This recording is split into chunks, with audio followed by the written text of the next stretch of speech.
You need to finish this skill check E2, which is graphing linear equations.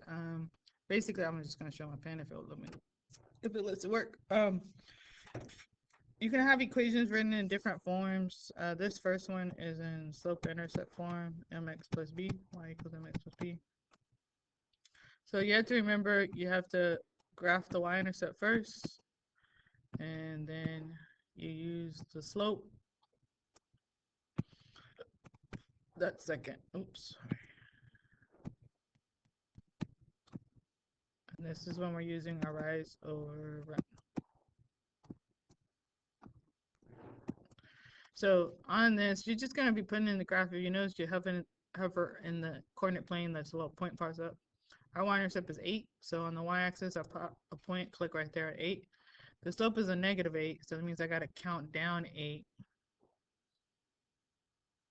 and then to the right 1. And then all I need is 2 points to make that line. It does that. And then you hit submit, and it'll check it. Awesome. So you have a couple that are slope-intercept forms. I'm gonna do a couple more of these. This is at a -1, and the slope of 4 means up 4 to the right 1. There's another one. I'm gonna see if I can get to, let's see if it'll let me jump a level. Okay, these are special cases here.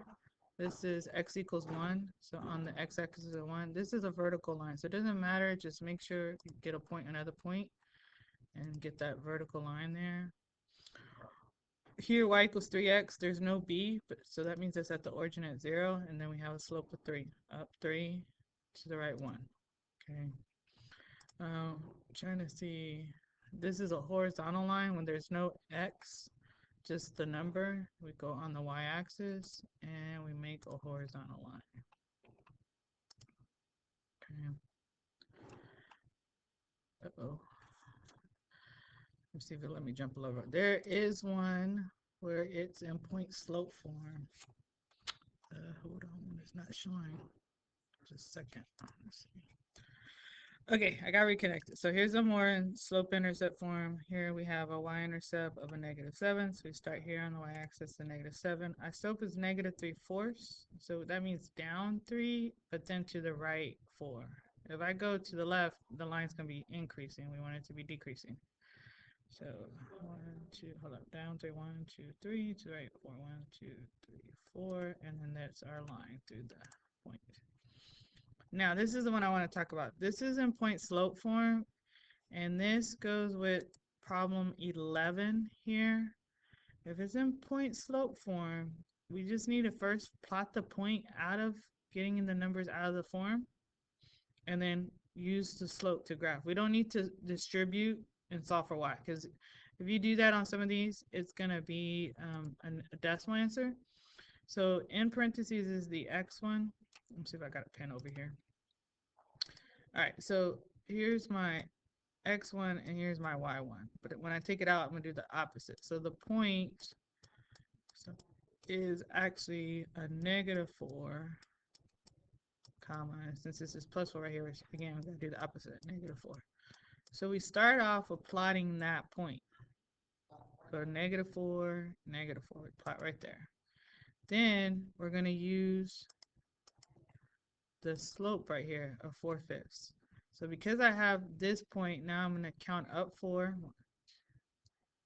and then to the right 5. And then that allows me to put my line through the points, and then we hit our submit. And it's messing up again, sorry. So just pay attention if you, for some reason, are not getting things correct. Take the time to read the explanation. Yep, that's what I thought, sorry. Yeah, read your explanation and refer back to your notes.